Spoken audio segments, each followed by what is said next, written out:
So today, I'm just going to focus on recovery. I'll read the covering chapter for it, and then we can do, when we'll go into some pieces and then have a discussion. I'll share some of my story, and we can exchange stories. So recovery, the quote is: life is divided into three terms: that which was, which is, and which will be. Let us learn from the past to profit by the present, and from the present to live better in the future. That's William Wordsworth. And we'll come back to that. After taking the time to reflect and discover, so this is the second chapter. The first section of the book talks about discovery. So that's the whole idea of I am where I am, what wakens me up to being where I am and recognizing where I am. So that's that transition from moving day to day, almost like you're just surviving, you're just kind of being, and then something happens that wakes you up. It could be a crisis, it could be, you know, something as like, wow, okay, how did I get here? What am I doing with my life? That kind of thing. Hello, Nagina, how are you? Hello. Not too bad, thank you. Good. So having been through that place where you kind of catch yourself and recognize, well, actually, I'm not conscious how I got here, but I seem to be here. This chapter really deals with, okay, now that you know that, where do you go from here? And then it's predicated on the premise of something's happened that you rather wouldn't have happened. How do you recover from that? That's the idea. After taking time to reflect and discover what has transpired, it is time to recover the gold from the past and move on to what supports your future. No matter how dark things get, there's always a future to look forward to. After night comes day. If you follow the pathway pointed out by this book, you will come out energized and heading for the life you dream of. The things that happened in the past are useful for reflection and learning to avoid perpetuating unhelpful patterns. But then there comes a time when you are faced with the decision to move on, to let go of past hurts and leave the past where it belongs. You do not have to journey alone. Find those that can support you in this journey, who can provide perspective and context with hope and wisdom. You are now ready to start seeing and embracing what is possible for your future. So I suppose I can start by just giving my story and my experience of what I wrote there. So this is predicated on a situation I had where I was kind of bent on financial freedom. My idea really was to find a way to earn sufficient income passively that I don't have to work, and then go and start a coaching practice. That was the plan. However, the way things transpired was that financially things went the other direction. So I was almost bankrupt, was the bottom line. So for me, that was the darkest hour, was when I was looking at my bank balance and I was so much in debt that I couldn't even work out how I was going to pay it all off. And I was no closer to being financially free. In fact, I was much further than when I started. If I'd actually not bothered with that venture and just continued and focused on my work, I discovered retrospectively that actually maybe I would have been better off. But then that's the point. And I remember there was a friend of mine called Steve, Stephen Payne, his name was. And I went to him because I said to him, he was one of the few people I could talk to at the time. I said, look, what's going on here? And, you know, this is the situation I'm in. And he turned around, I'll never forget it. We were parked by a park in his truck or van or something like that. And he looked at me and he said, he called me Frankie. He said, Frankie, he says, I know it looks bad, but this is going to turn out all for your good, you know. And I looked at him and I was like, yeah, whatever. There's no way you're telling me this is going to turn out for my good. But I can hand on heart say he was right. But at the time, I couldn't see it. And the reason why I'm doing this really is to help people who might be in that place, to help them understand that honestly, when you're in the middle of something, it's so hard to see beyond what you're in. And I'm going to read this piece called The Darkest Hour. This is on page 46. In my darkest hour, so bleak it seems, appearing as if there is no way out, then nature comes to my rescue. remembering the sun is never gone. No matter how dark night gets, over the cloud it arises to light the dawn, revealing the pathway for the new day. So panic fades as innate wisdom shines through.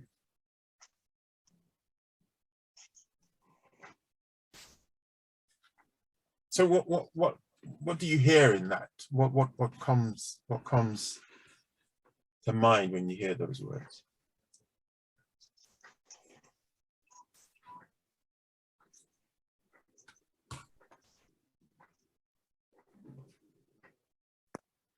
I think for me, it's reassuring to know that no matter how bad things get, there is always an end to that. It's not going to be like that forever, and things will change. Yeah, I hear you there. Anyone else?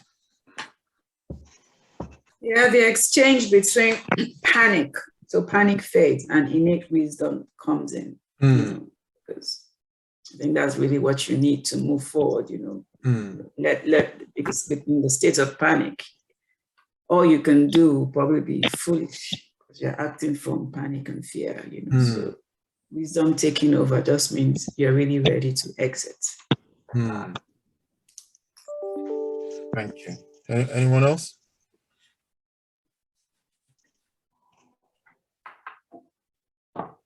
There's something interesting there. The metaphor of darkness in itself is an interesting one, because when we experience darkness, it does not mean light is not still there. It's just obscured. I think that is the point. And I think what's worth looking at is that I think, if I may postulate, our thinking is what creates the darkness. So there is actually no darkness in the sense of it, because the light, the sun is always there, but there's a cloud. So the thinking is almost, our thinking creates the cloud. And when we take a certain perspective on something, a dark perspective on something, it blocks the light of what could be good about it. And for me, really, when I look at it, and this leads me to the next piece, and I'll explain to you my story anyway, how that transpired. But I suppose a good question was, is anybody on the call experienced a situation where they thought something was the worst thing possible that could have happened, but in retrospect, as they went through, looked back on it and realized it wasn't as bad as they thought it was? Can anybody relate to that?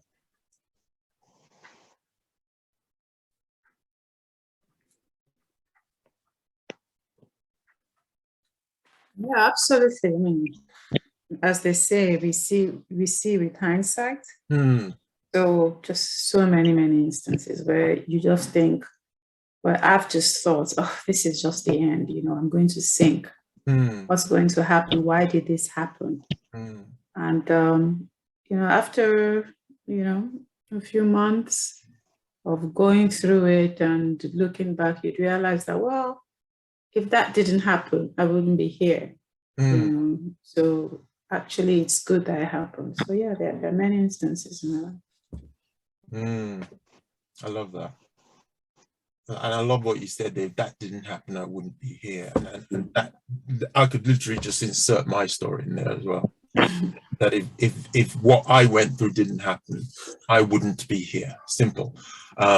Because I know where I was at that time, and how much self-deceit I was under at the time, thinking I had all my stuff together, I'm all this, that, and the other. And it's only when I went through that experience, I realized, wait a minute, I don't think I got this right, because what I had couldn't survive this kind of situation.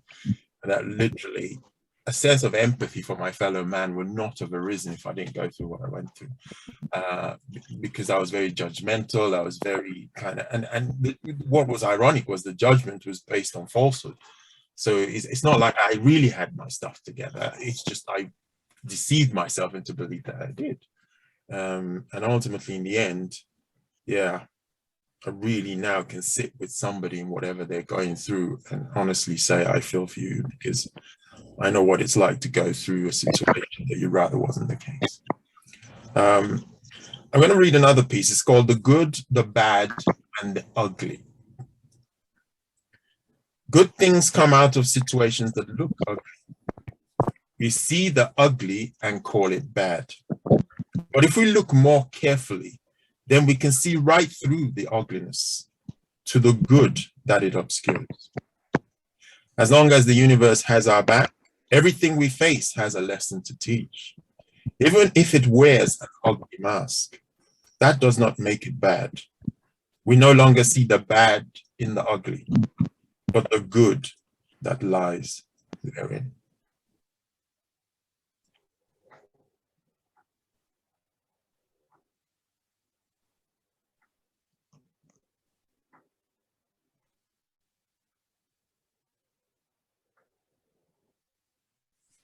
What do we hear in that?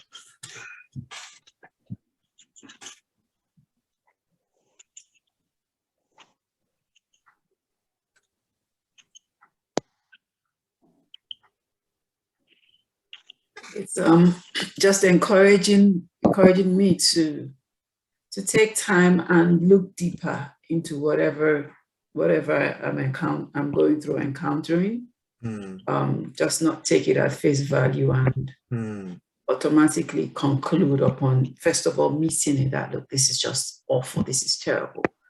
Or pausing and really reflecting, and taking time to understand it and being able to see that actually it's not that bad after all. There is some good in it. Thank you for sharing that. Anybody else?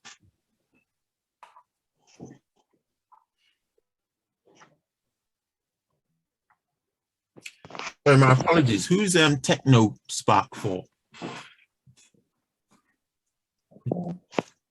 Who is that?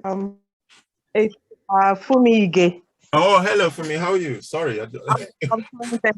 Thank you very much. I'm happy to be here.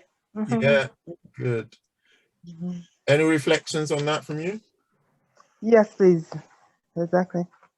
The question is actually not clear because I'm not hearing clearly from here.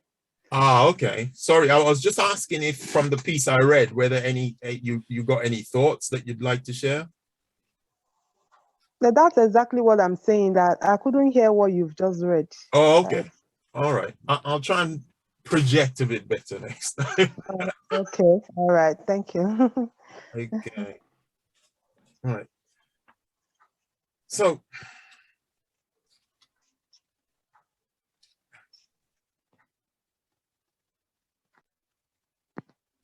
I like what you said there, Tambo, about looking deeper. But I also like what you said earlier on about sometimes it can take time for you to see that.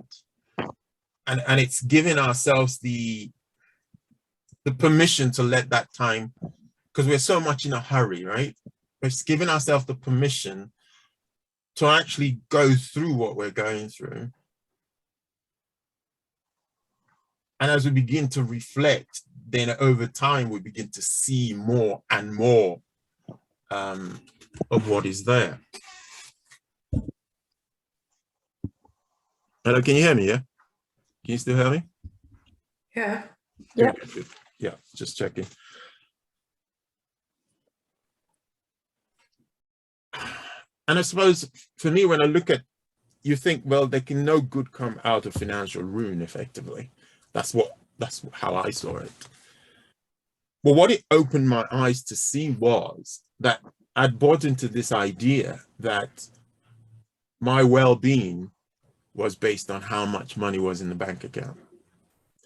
And that how people saw me or how people received me should be based on that. And it was only through going to that and coming almost to the end of it that I then realized, oh, wait a minute, that's not true. Because what I recognize is if I'm waiting and putting my life on hold till I achieve these figures in my account before I live my life, when am I going to live that life? That if I were to be grateful for what I had now and started doing what I could in proportion to what I had now, then I have no regrets because I'm living the best life I know I can live now.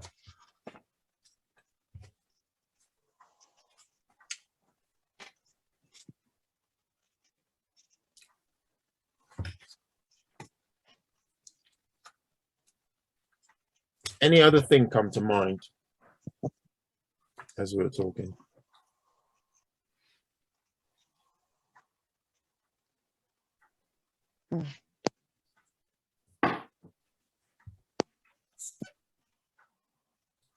So I read another piece called Point of Pain. Pain points. Don't miss the point and focus on pain. Get the point. Get to the point. Address it. That's the point of pain. I'm going to read that again. Pain points. Don't miss the point and focus on the pain. Get the point. Get to the point. Address it. That's the point of pain.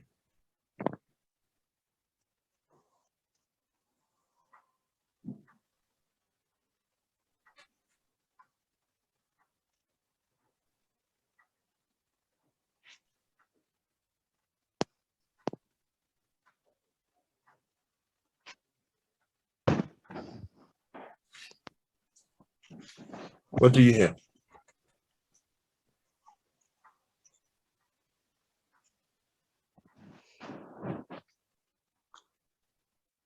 I think it's, the pain is pointing you to something, to somewhere. And so most times we just focus on the pain.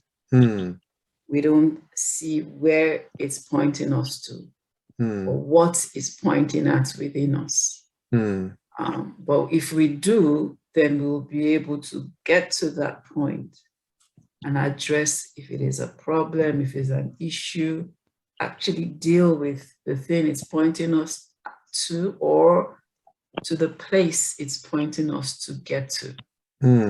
But there's always a reason. There's always something behind the pain. Thanks for sharing that. Anybody else?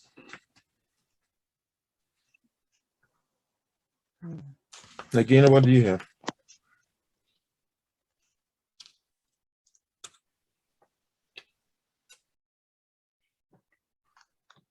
I think for that one is, I think it's a bit difficult for me to understand straight away. I think I need to read that a couple of times before it sinks in and I can understand the message it's portraying.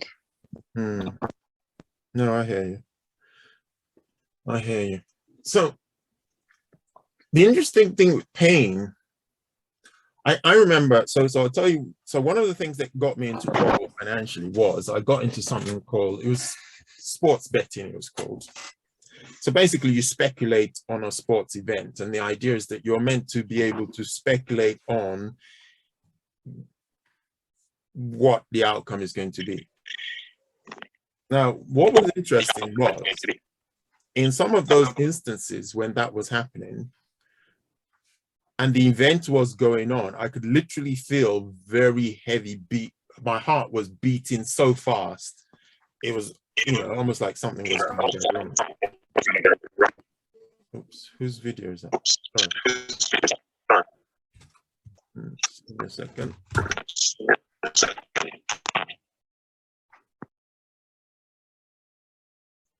Right. So when that was taking place, I could feel something in my body that says something is not right. And this is the interesting thing about pain, be it emotional pain or physical pain.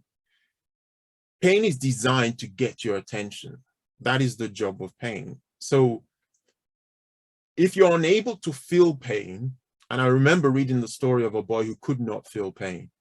He was a danger to himself, because if he put his hand on a hot stove, he'd have no idea that his hands are literally being burned away. So to us, we see pain as a bad thing. a negative thing because we'd rather not experience it. But it is an act of mercy, pain, because it shows a lot of things. One of the things it shows is that you're alive. The other thing it shows is that whatever the pain is pointing to matters. The other thing there could be, actually something is out of alignment, something is not sustainable, therefore it needs addressing. Yeah. So pain has so many things that it offers, but we're transfixed on the fact that there is pain, that maybe we don't ask the deeper question. What is the pain pointing to? What is the pain saying?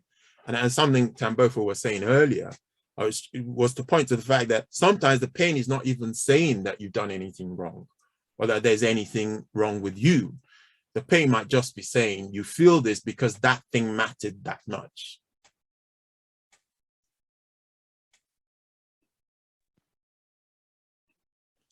And then the other thing to add, which is not necessarily reflected here, is that then the way we respond to pain. Sometimes we respond to pain by ignoring it. Sometimes we respond to pain by trying to numb it. So if you're feeling pain because there's an injury or something's not right somewhere, if you take painkillers, you numb the pain. You're not fixing the root of the pain. And as someone who unfortunately can often sometimes tend to addictive tendencies, I know exactly what that feels like. Like there's something I'm trying to avoid. So in order for me to avoid this, I'm going to reach out to something else to soothe me or distract me so I don't have to deal with the source of the pain. But it never goes away. Yeah, and I guess in that sense, that's where the inner turmoil comes from, when you're not addressing that pain. Yeah, definitely. So again, it goes back to what Tambofo was saying earlier about asking the deeper questions. Okay, I'm feeling this pain. I acknowledge that. And that's important to acknowledge that the pain is there. I'm feeling this pain. This pain is here. But why? What is it telling me? What am I learning from this? What needs to change? What needs to be adjusted? What needs to be acknowledged?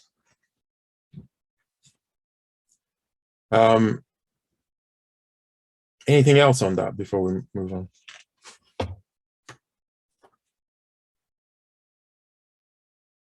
So I guess when the perception is that pain is caused by somebody else, again, it's how you question what is triggering that hurt, that pain within yourself, rather than pushing that blame onto somebody or something else that, you caused this pain, you need to deal with it. That's a beautiful point, Nagina. I'm so glad you brought that up, because that again is where we live with pain longer than we need to, because we point the finger somewhere else. Of course, we ignore the fact that most of those fingers are pointing back at us. You can only experience pain from, and a lot of the time our pain is this twin between expectation and disappointment, right? So a lot of times when it's about someone else, we're disappointed in what someone else has done, how they're showing up, so forth. But that's twinned to our expectation of that person. And ultimately, our pain might be showing us how much we care about that person, or we care about what's happening with that person. Or our pain might be trying to show to us that there's something that we're relying on the person for that actually maybe we should have been given to ourselves. And I think that's where the difficulty is, just separating that and understanding just the fact that it's within yourself. Yeah, that is, I think a healthy place to start is just to own that to start with anyway. To say this pain is being experienced within me because of how I'm seeing or relating to this thing or person or whatever. And then the question being that whatever it is that's not being met in you because of what someone else is doing, at least that's the framing of it.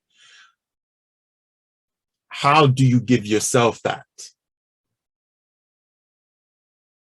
How do you own that for yourself and give yourself that? Because there's a story somewhere that's linking and connecting that.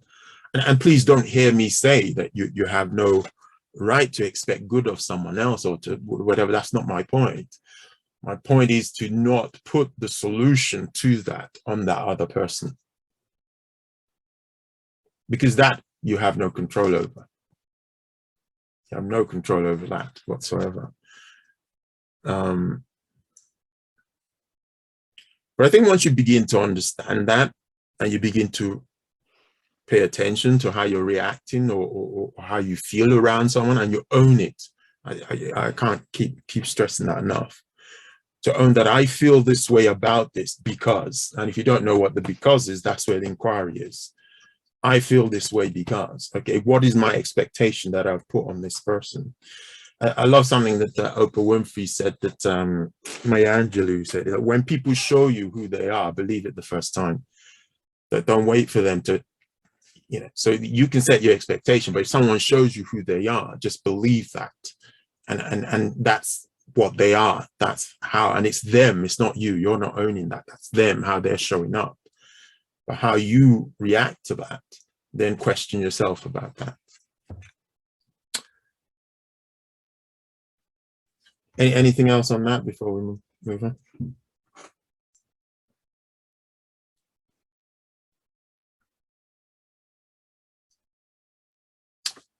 So how would you deal with negative people, just as an example? So when you say negative people, what do you mean? Well, I knew you were going to go down that route, Frank. Well, I mean, it's the obvious question, right?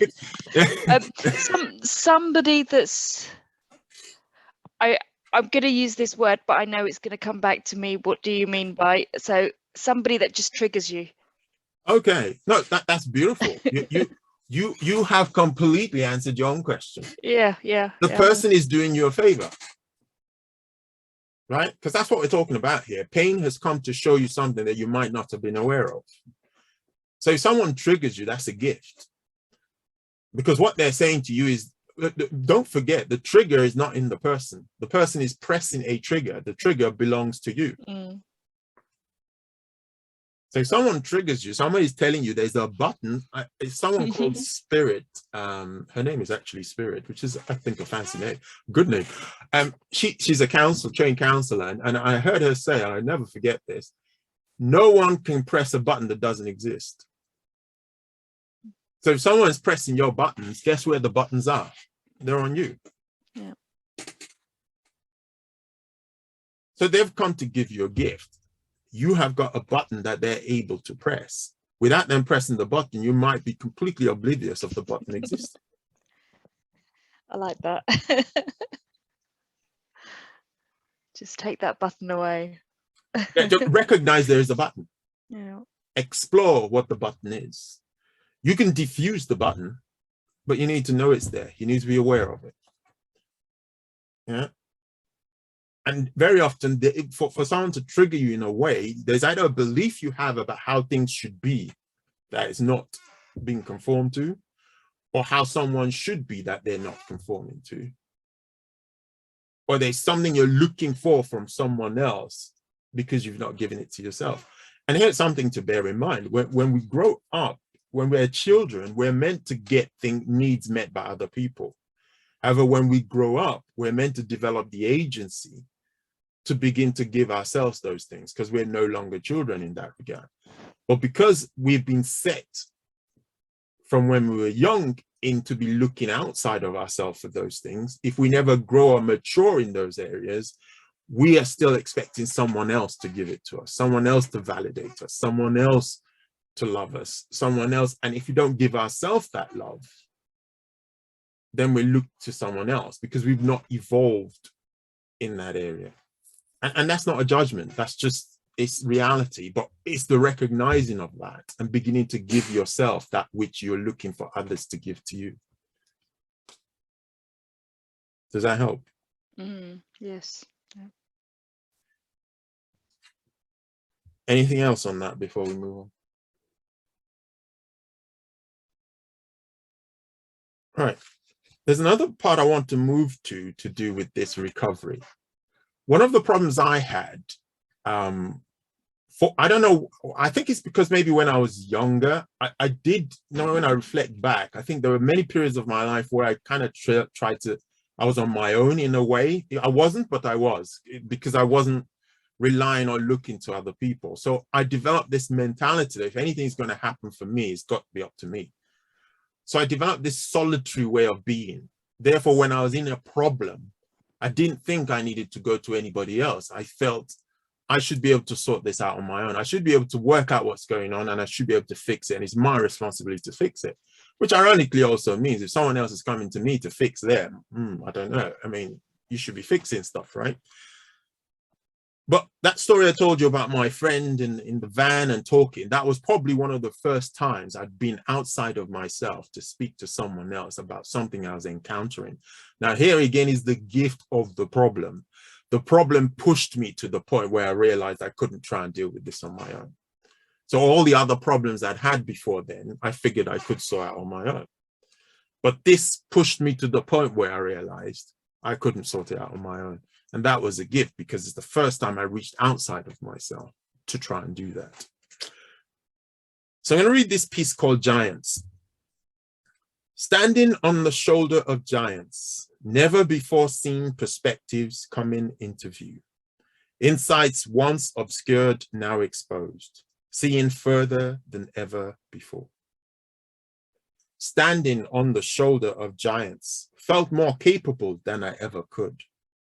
That which I feared lost its power over me, seeing it for the imposter that it was. Standing on the shoulder of giants, grateful that they would let me, as I perused endless possibilities, filled with hope of a better tomorrow. Standing on the shoulder of giants, I got help and persevered, gained courage and found my feet, to stand taller than ever. Standing on the shoulder of giants was the next upcoming generation. That shoulder was mine, for all humanity to stand taller, so none has to start from scratch.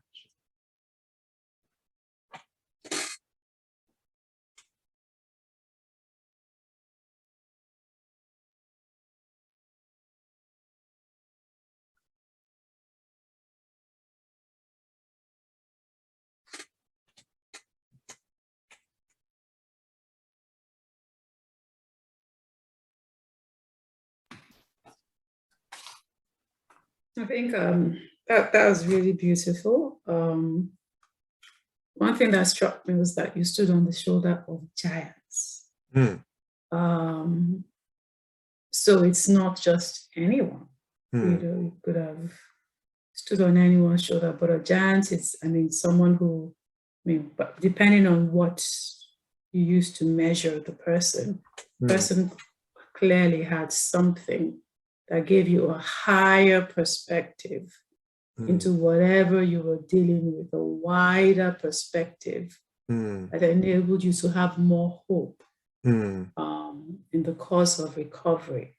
And after you gained the perspective of others and also went through yours, you now became a giant for your shoulder to now be stood upon by the younger generation. So they weren't alone, but also would get the kind of help to be able to deal with whatever they were facing and go through. It just creates a picture of how we are all interlinked. You benefit from someone else became a giant because they had also stood on someone's shoulder and gotten their perspective and made them bigger people, and they gave you that shoulder. And you also gain the same, but it's not just for yourself to keep within, You now also become that same giant to lend the help to others. And it's just the connectivity and continuity that it presents. That is beautiful, Tambeka. I love the way you frame that. I love the way you frame that. Anybody else? I think just I would love to say that leaning on a giant is like in a dark hour, you are actually looking up to someone who is more experienced, someone who is who probably has gone through that kind of event or maybe experience.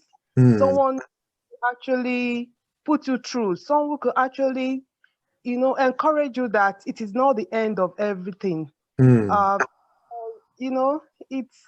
It's a continuous sort of, so to speak. In my own experience, like looking up to someone that's maybe at times you feel like crying and the person says no, you can't, you don't, stop that, you can't, it's not the end of life. And by so doing, you are hopeful that things is not going to be it's not going to come to an end at that very moment. And you become hopeful once again, you sort of want to bounce back to life. And like she has said earlier on, like you've been able to get that kind of experience, so also you are going to do it to the younger ones that are coming behind, or that might still go through that kind of experience. Thank you very much for me. Anyone else? Oh, I say anyone again is the only one left. Yeah, I think what Tombofa said was where I was going as well. Okay. So it's about the journey of life, and as you move through life, you're gaining that experience, and then it's just a circle. Circle of life. Yeah. It's really a beautiful reflection. Thank you very much, everyone. A couple of things I just wanted to maybe give a perspective to in regards to, I think sometimes it is not necessarily about people's age. Sometimes it's availability. Sometimes it's kind of, because if I'm honest, Steve was my giant at the time, simply because he was there for me to mirror back to me what he was seeing, and then, like you say, give me hope. And in a way, I love what Tambofa said, we're all interconnected. Therefore, at no time should we feel that we only have to walk alone on anything, because, and when I think back, I think pride was part of my problem. I felt that I would see myself less than who I was if I needed to rely on someone else. That's for some strange and weird reason. That was the logic. But then here's what's beautiful about supporting each other. Sorry, Femi, could you just go on mute? I think there's a feedback somewhere from your audio. Okay. So it's almost like, but what I discovered was there's a beautiful exchange that happens between the person who comes and the person who's there to support, in that there's something nourishing in the person supporting. Because if you think of times when you've been there for someone else, there is a sense of something that happens in you, knowing that you've made a difference to someone else's life. And the person who's receiving that is also receiving something that empowers their life or gives them that hope and helps them step out. So in the perfection of all creation and in the connectedness of all ourselves, actually what's going on there is that we're nourishing ourselves because we're part of the same self. And effectively, you are feeling the benefits of nourishing yourself through someone else, because by nourishing someone else, you're actually nourishing yourself, because we are all part of the same. And I think that's what's beautiful about it. And also it's this idea that very often when we go through things, the things that we already know don't seem obvious at that particular point in time because we've lost perspective. But ultimately, when we look at it, you realize, wow, you are right. You are definitely right. Like, oh, why didn't I think of that? Oh, yeah. But it's because, and that's why if you remember Peter in the Bible, you'd say, I will not forget to keep your remembrance of these things. because what he's saying is that it's not, we don't live in a vacuum. So knowing something one time does not guarantee anything, because when you're going through particular situations, you might forget that you knew that. And it takes someone else who is listening from the other side, who is not in the midst of what you're in, to be able to reflect back to you something that reminds you of what you already know. And that's why it doesn't necessarily have to be someone who's more experienced than you. It doesn't even have to be someone who is older than you. Because even if you look at in text, you know, you can learn from ants, you can learn from anything. You know, you can learn from babes, right? And sometimes you look at a child and you think, wow, okay, when I was born, that's how carefree I was. Now I've grown up and they've taught me how to be constrained and constricted and all serious and lose the sense of fun. So you can learn from a child how to discover your sense of fun again. And in your life, by the effect and impact that these people have, they are all giants.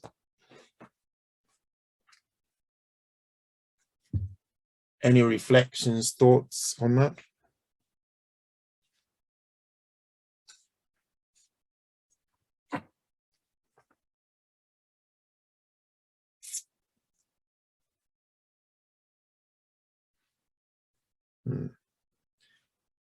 So I'm going to move on to another piece that is an interesting one when it comes to recovery. And it centers on the idea of forgiveness. I'm going to read it and then we can talk about it. The piece is called Unforgivable. This is page 66. Can't believe you would even suggest it. To forgive and validate the evil done to me. To forgive and betray the memory of my loss. To forgive and deny the gravity of my hurt. To forgive and release them from this guilty sentence. To forgive and not have the story to tell of the wrong done to me. Well, it may very well seem unforgivable to you. The question on the table is, can you really afford not to? Not to forgive and invalidate the hold it has on you. To forgive and realize it's not them, the poison in you is harming. To forgive and be unshackled from the sentence of sour memories. To forgive and let your healing begin. To forgive and take responsibility for starting your journey into the light. A gift only you can give yourself.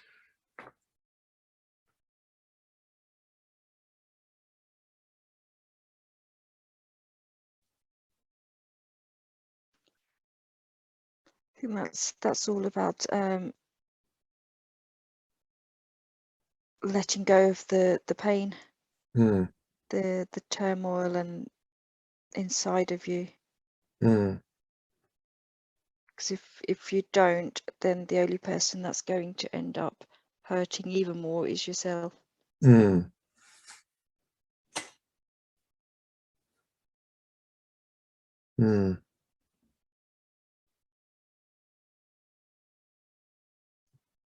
Thanks for sharing that, Nagina.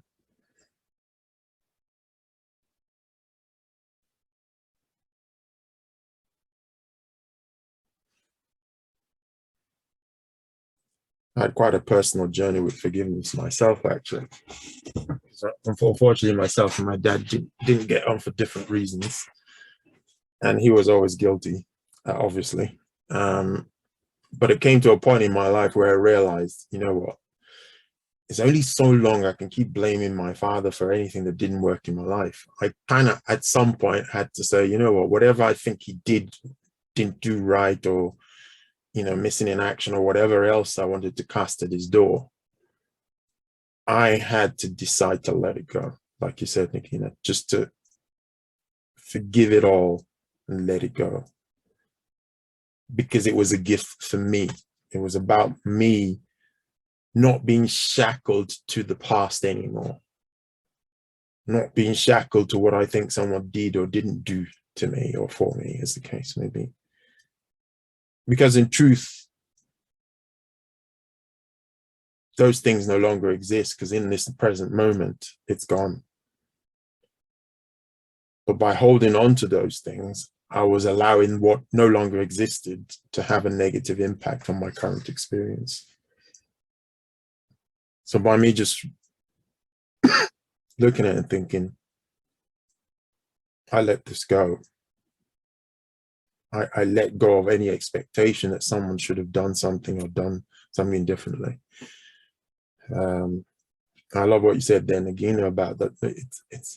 It's allowing myself to move on without the baggage of all those stories that I had been holding on to, and just let that energy pass.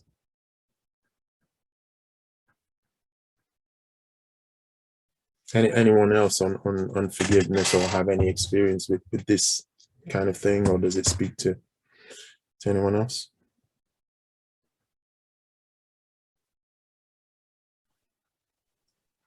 I think it's good to forgive and let go of any around you. No matter how little, no matter how high, just let it go. When you let it go, you have peace. You have, there's healing within you when you forgive. When you forgive, you let go, then you're at peace with yourself, first of all, and you'll be at peace with any other person, and there'll be positive attraction, to like, yeah, giving it another chance, giving room to another opportunity to move on in life, to relate to it. And even that person you even think has really hurt you, you might end up getting the best from the person. So to let go at any time, no matter how bad it is. Yes, it's hurting. It's you're hurt, but let it go. Even what the Bible preaches.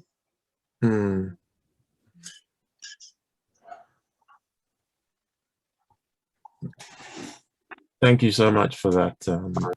I appreciate that, because I love the reflection on and I think that's what I was alluding to when I mentioned energy. You're right, because then once you let that go, it almost creates room, it creates space for something else to come in. The space cleared out by what you've let go of. I just think that's beautiful. Did you have anything on that, Tombofa? No, I mean, it's just, the truth, because not too long ago I did, you know how you say pain, someone causes you pain because they don't treat you in the manner you expected them to treat you. So I went through that and I was in so much pain and just very upset. But I noticed that it just taking so much of my time being angry at them. That was all I wanted to talk about. That was all that was in my heart. I kept rehashing the series of events every single minute. I just realized I didn't even have time for anything. My mind couldn't focus on moving on to things properly and being healthy until I did finally decide, oh, look, it's time to deal with this thing and make peace, And after I did, I just felt so much lighter, so free. Free. There was so much room in me to really actually give myself presently to things I was dealing with, instead of living in my mind in the past of what had been done to me. So it's just the truth. Thanks so much for sharing that.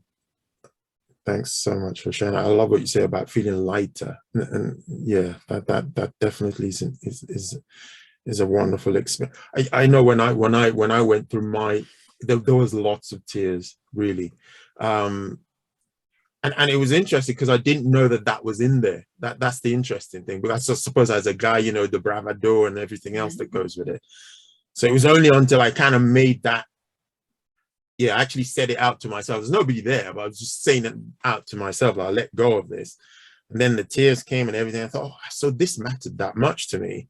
And that this is taking up this much in me, that actually until I let it go, then all that came out. And it almost like it cleared a pathway, I think, which was the beautiful part of it. I want to read a final piece called The Dead. And I think it kind of just pulls everything together. The unhelpful past is gone, no longer here. What do you do with the dead? Dead by design, no use for the living. Bury the dead, lest it cause a stink. Make life unbearable for the living. Let the dead be buried to make way for the living.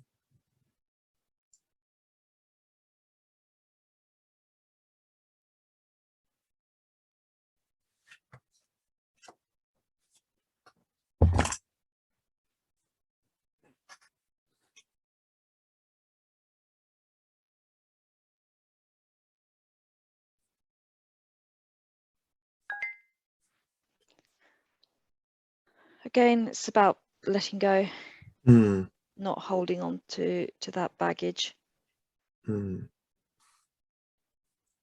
Yeah.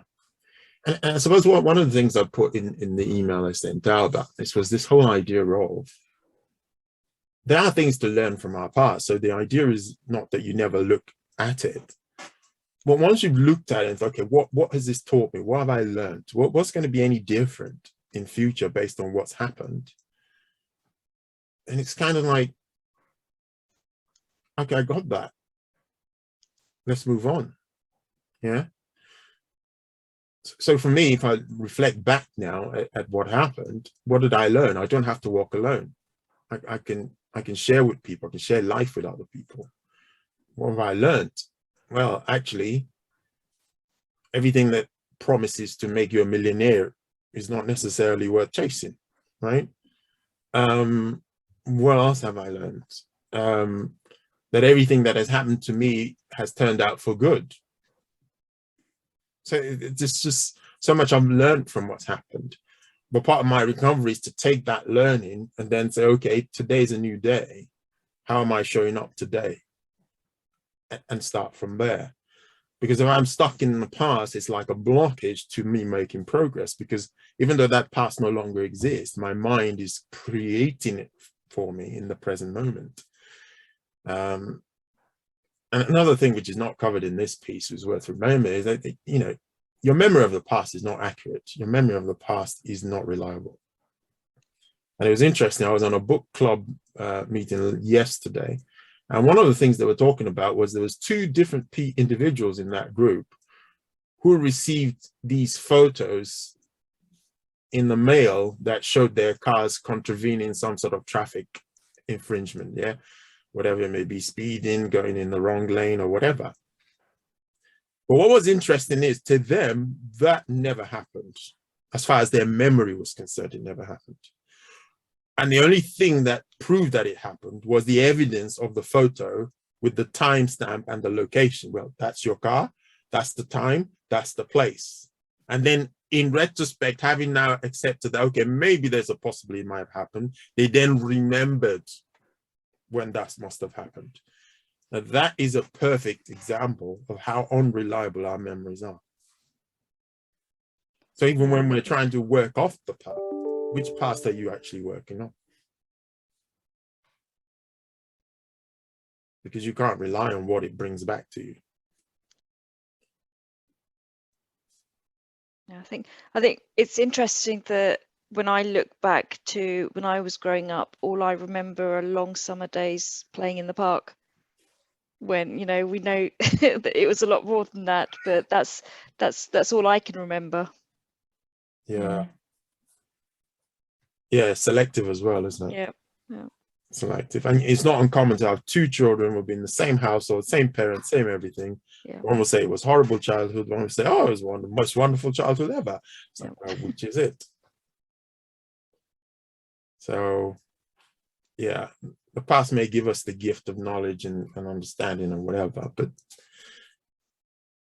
just be careful when your mind wants to live all in the past and carry the baggage of the past, because it's interfering with the gift of the present, which would take us to our next section, which next month, I think it's 25th of March will be the next session. We'll then go to the next stage or the next section, which talks about envisioning. And that's how we take the gifts and the graces that are in our lives and begin to think about how do we put those to use to serve others, and so on and so forth.